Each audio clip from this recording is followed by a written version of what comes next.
अस्सलाम वालेकुम नाज़रीन गिरामी। आज की इस इंटरेस्टिंग वीडियो में मोदी जी और इमरान प्रताप बड़ी साहब का फिर एक टाकरा है। मोदी जी तो वैसे मुसलमानों पे अजीब अजीब इल्ज़ामात लगाते चले आ रहे हैं, खासकर योगी आदित्यनाथ, अमित शाह और भी बहुत सारे बीजेपी के नेता हैं जो मुसलमानों के खिलाफ बात करते हैं और वोट बैंक हासिल करते हैं। इमरान प्रताप बड़ी का एक नया मुशायरा जिसको हमने कल भी पब्लिश किया, लेकिन उसके वो कल के अलग क्लिप्स थे और आज के अलग क्लिप्स हैं जो मोदी के मुंह पर तमाचा है और मोदी यहाँ पर परेशान होगा। ये देखते हैं। वीडियो को लाइक करें, चैनल को सब्सक्राइब करें, वीडियो को व्हाट्सएप पे ज़रूर शेयर करें, कमेंट करके बताएं वीडियो कैसी लगी। वीडियो के एंड पे 20 पॉइंट मैं लेके आया करता हूँ जो वीडियो के रेलेवेंट होते हैं और वो काम की बातें होती हैं। चलिए देखते हैं। और आज ईमानदारी से उसका उपयोग हुआ होता तो मेरे मुसलमान नौजवानों को साइकिल के पंक्चर बना करके जिंदगी नहीं गुजारनी पड़ती। लेकिन इससे मुट्ठी भर भू माफिया का कोई भला हुआ। पसमानदा मुस्लिम इस समाज को कोई फायदा नहीं हुआ। और ये भू माफिया किसकी जमीन लूट रहे थे?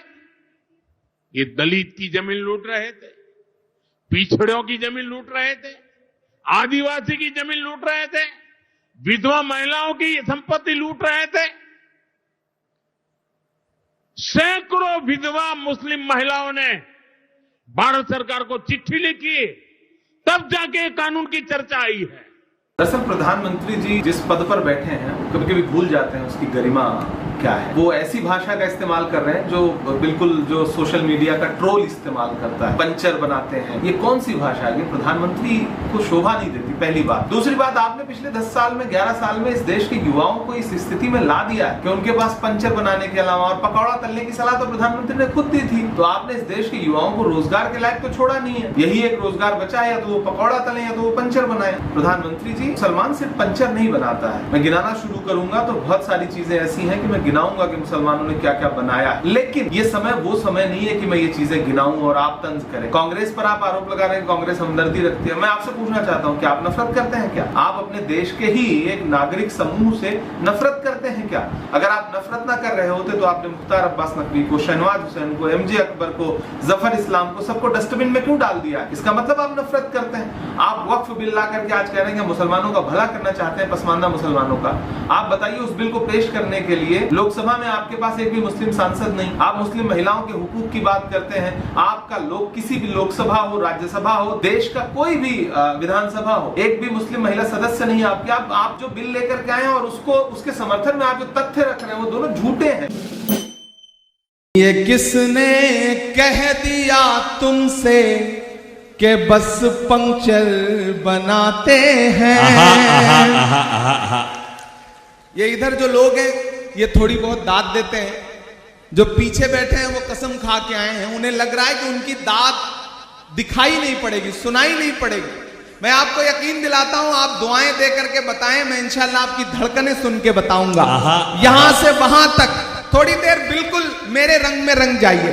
ये किसने कह दिया तुमसे कि बस पंचर बनाते हैं? पहुंचाइएगा दिल्ली तक अगला मिसरा। ये किसने कह दिया तुमसे कि बस पंचर बनाते हैं? वतन पर हंस के जो कट जाएं ऐसे सर बनाते हैं। वतन पर हंस के जो कट जाएं ऐसे सर बनाते हैं। ये किसने कह दिया तुमसे कि बस पंचर बनाते हैं?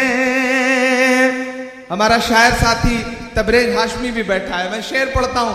उसने आपको बड़े मोहब्बत के शेर सुनाए होंगे, मैं ये शेर सुनाता हूं कि गजल में हम भी कर सकते हैं हुस्नो इश्क की बातें।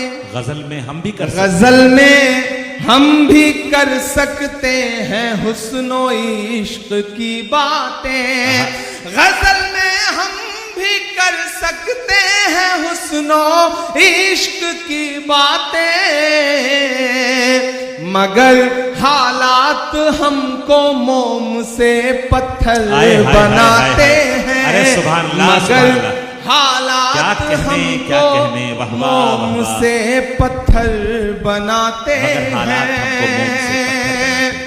और एक शेर पढ़ता हूं कि उन्हें बुलडोजरों के बाजुओं पर नाज है, लेकिन उन्हें बुलडोजरों के बाजुओं पर नाज है, लेकिन उन्हें बुलडोजरों के बाजुओं पर नाज है, लेकिन हमारा फर्ज है हम बेघरों के घर बनाते हैं। हमारा फर्ज है, हमारा हम फर्ज है बेघरों के घर बनाते हैं। सुभान अल्लाह, सुभान अल्लाह। और मैं धनबाद में खड़ा हूं और ये शेर पढ़ रहा हूं कि अजब है कैनवस उनका, अजब उनकी कलाकारी। अजब है कैनवस, अजब है कैनवस उनका, अजब उनकी कलाकारी। अजब है कैनवस उनका, अजब उनकी कलाकारी। वो जो मंजर बनाते हैं लहू में तर बनाते हैं। वो जो मंजर बनाते हैं लहू में तर बनाते हैं। बीच बीच में जब भी कोई कैमरा सेट करने के लिए खड़ा होता है तो पीछे वालों को लगता है जैसे उनसे उनकी जिंदगी छीन ली गई है। आप 10 सेकंड 20 सेकंड सब्र कर लिया करिए, वो रील बदल करके, मतलब रील का तो जमाना नहीं रहा, चिप बदल करके बैठ जाएगा, तो थोड़ा उसे भी काम कर लेने दें। अभी चांदनी पड़ रही थी, उन्होंने ओट चोर गद्दी छोड़ के नारे लगाए। मैं तो उससे पिछले कई सालों से पूछ रहा हूं कि कहां सोया है चौकीदार। अब लगा कि मैं सही जगह खड़ा हूं, अभी तक मुझे लग रहा था मैं अपनी एनर्जी खराब कर रहा हूं। थोड़ा सा खुलिएगा इधर के भी साथी कि कहां सोया है चौकीदार, कहां सोया है चौकीदार।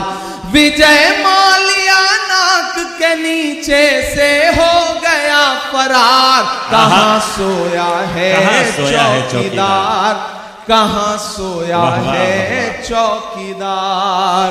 के चाय, कितने समझदार लोग, चाय का नाम आते ही समझ गए कि कहां बात हो रही है। ये धनबाद है। ऐसे ही नहीं फिल्मों में आपकी तारीफें की जाती हैं। आप समझदार लोग हैं। क्या आपको पता है कि कोयले से आग लगानी है, कोयले से किसी का मुंह काला करना है, ये दोनों हुनर आपको आता है।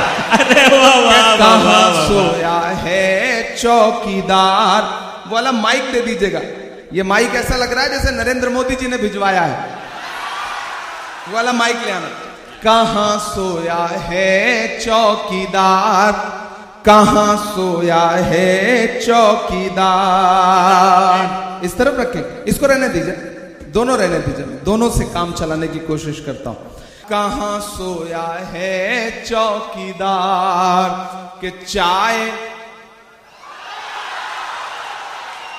धनबाद वालों, शायरी सुनाऊं न सुनाऊं, लेकिन एक बात आपको समझाने के लिए कह रहा हूं कि किसी भी ढाबे पर खाना खाने जाओ, चाय पीने जाओ, अगर वहां कोई बच्चा चाय लेके आए तो सबसे पहले चाय वाय छोड़ करके उस बच्चे को अपने साथ लेके जाओ, किसी अच्छे स्कूल में दाखिला कराओ। क्या ताकि वो आगे चल करके मुल्क का मुस्तकबिल ना खराब कर सके। कहां सोया है चौकीदार, कहां सोया है चौकीदार। विजय माल्या नाक के नीचे से हो गया फरार। कहां सोया है चौकीदार, कहां सोया है चौकीदार। के चाय बेचने वाला पूरा भारत बेच रहा है। क्या कहने, बेच रहा है कि नहीं बेच रहा है? कि चाय बेचने वाला पूरा भारत बेच रहा है। इसी काम में हासिल उसे महारत बेच रहा है। वाह, कि रेल बिक गई, तेल बिक गया, बिका हवाई अड्डा। अब तक जिन्होंने हाथ नहीं खोला ना, उनको भी कसम देता हूं मैं, अगली लाइन पे एक नाम आएगा, अगर उस नाम को समझ पाइएगा तो आपकी तालियों का शोर दिल्ली तक जाना चाहिए। कि रेल बिक गई, तेल बिक गया, बिका हवाई अड्डा। सब कुछ बिकता देख के खुश हैं अपने जेपी नड्डा। कि जनता महंगाई की मारी, जनता महंगाई की मारी करती हाहाकार। कहां सोया है चौकीदार, कहां सोया है जिंदाबाद, चौकीदार। विजय माल्या नाक के नीचे से हो गया फरार। कहां सोया है चौकीदार, कहां सोया है चौकीदार। कि भारत मां की आंख के तारे कहां गए? भारत मां की आंख के तारे, भारत मां की आंख के तारे कहां गए? आरएसएस के राज दुलारे कहां गए? आहा आहा आहा, मैं धीरे धीरे अपने रंग में आ रहा हूं, आप भी मेरे रंग में आ जाइए। कि भारत मां की आंख के तारे कहां गए? आरएसएस के राज दुलारे कहां गए? अच्छे दिनों की तरह उन्हें भी खोज रहा, अच्छे दिनों की तरह उन्हें भी खोज रहा। कोई बताए अन्ना हजारे कहां गए? कोई बताए अन्ना हजारे कहां गए? कोई बताए अन्ना हजारे कहां गए? अच्छे दिनों की तरह उन्हें भी खोज रहा। कोई बताए अन्ना हजारे कहां गए? कि खुद को पहरेदार बनाए बैठा है। आहा आहा आहा, खुद को पहरेदार बनाए बैठा है। नफरत का बाजार बनाए बैठा है। शर्म नहीं आती है अपने हाकिम को, शर्म नहीं आती है अपने हाकिम को। चोरी की सरकार बनाए बैठा है। अरे वाह वाह, चोरी वाह वाह, सरकार बनाए इमरान भाई जिंदाबाद, जिंदाबाद। ये नज्म मैंने उस दिन कही थी धनबाद वालों, कि जब पार्लियामेंट में एक दिन हम लोग आवाज उठा रहे थे आपके मुद्दों पर, तो एक साथ 146 एमपी सस्पेंड कर दिए गए। मुझे भी सस्पेंड किया गया। और जब मैं बाहर निकला तो मीडिया के साथियों ने कहा कि सस्पेंड हो गए। तो हमने कहा कि अगर आज हम सस्पेंड ना हुए होते तो हमें लगता कि हमारा नाम बहादुरों में नहीं बल्कि बुज़दिलों में लिखा जा रहा है। हमें फख्र है कि हम सस्पेंड होकर के आए हैं। और जो ये सोचते हैं कि सस्पेंड करके हमें धमका लेंगे, मैं उनसे कहना चाहता हूं कि जुल्म की रात से नहीं डरते, सख्त हालात से नहीं डरते। जुल्म की रात से नहीं डरते, सख्त हालात से नहीं डरते।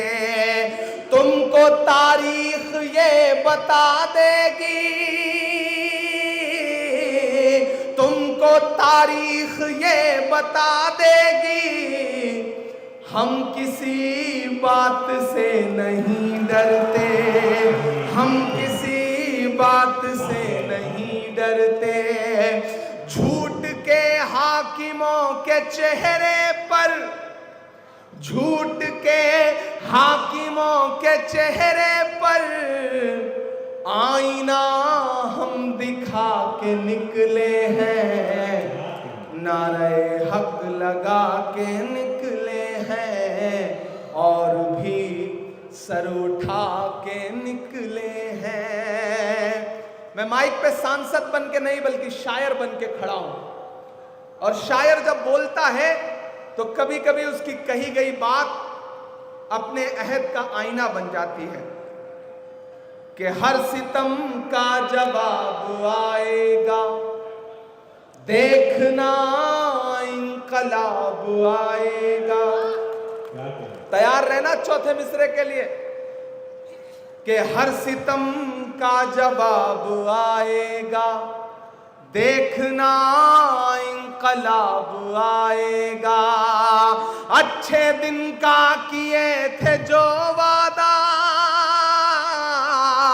अच्छे दिन का किए थे जो वादा, उनका दिन भी खराब आएगा, उनका दिन भी खराब आएगा। हम तो निकले हैं मुस्कुराते हुए, हम तो निकले हैं मुस्कुराते हुए, और वो तिल मिला के निकले हैं, नारे हक लगा के निकले हैं, नारे हक लगा के निकले हैं। तो नाज़रीन गिरामी, ये थी इमरान प्रतापगढ़ी की नई नज़्म लेटेस्ट, जिन अशार को आपने तकरीबन पहले नहीं सुना, एक दो अशार पुराने थे। पंक्चर लगाने वाला कभी माफ़ नहीं होता, वो गाड़ियों को नई जान देता है। खिदमत है, ताने का मकाम नहीं है। पंक्चर वाले को तो माफ़ कर दो। पकौड़े तलने वाला दूसरों का पेट भरता है, खुद भूखा नहीं सोता, ये इज्जत है, बेशर्मिंदगी नहीं है, इसको भी तो माफ़ कर दो। क्या कबाब बनाने वाला जायका बांटता है, लोगों को खुशी देता है, ऐसे कामों पर फ़ख्र होना चाहिए, इसको भी तो माफ़ कर दो। मेहनत चाहे छोटी हो या बड़ी, असल इज्जत नीयत और पसीने में है, मजाक सिर्फ जालिम कामों का बनता है, इनको तो माफ़ कर दो। गरीबों को, मजदूरों को, मुसलमान की सबसे बड़ी पहचान हलाल रोज़ी है। वो झूठ और धोखा खा सकता है मगर बेचता यानी गलत चीज़ नहीं बेचता है।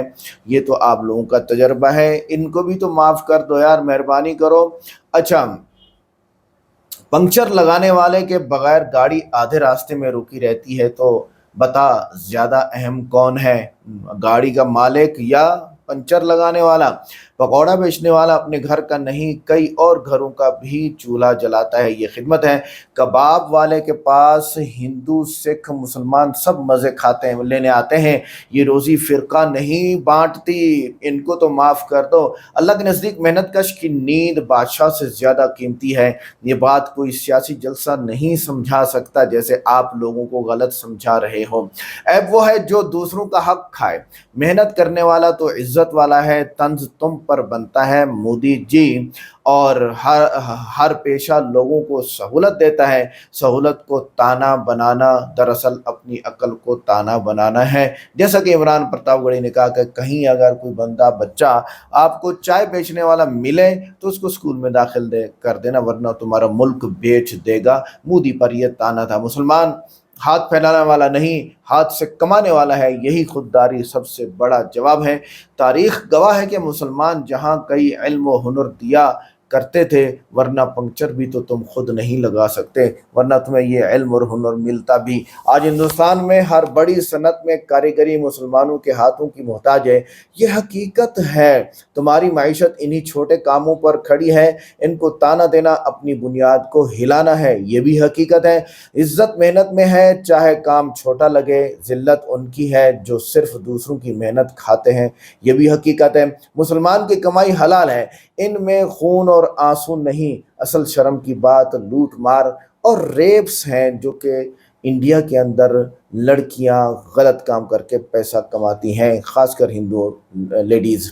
अच्छा, पकोड़ा बेचने वाले ने कभी खून नहीं बेचा, उसकी खुशबू सबको सुकून देती है। हमें फ़ख्र है कि हम पसीने से जीते हैं, किसी पर बोझ नहीं बनते। उम्मत की असल ताकत यही है। आज मैं एक वीडियो देख रहा था, वो एक बुज़ुर्ग है दाढ़ी वाला, तकरीबन 50 से 55 साल उम्र है, कड़े बनाता है, औरतों के कड़े। उसी वक्त प्लास्टिक पिघला के डिज़ाइनिंग करके कड़े बना के देता है। ये कारीगरियाँ आपको कहाँ से मिलेंगी? मुसलमानों से ही मिलेंगी। हिंदू तो दिखाओ इस तरह के कारीगर। हिंदुओं को तुमने डाल दिया स्कूलों में, उनको उम्मीद दिला दी नौकरियों की और साइंसदान बनाने की, और मुसलमान पीछे पड़े हुए हैं। तो ये बड़ा मसला है। वीडियो को लाइक करें, चैनल को सब्सक्राइब करें, वीडियो को व्हाट्सएप पे ज़रूर शेयर करें, कमेंट करके बताएं वीडियो कैसी लगी। मिलते हैं नेक्स्ट वीडियो में। अस्सलामु अलैकुम।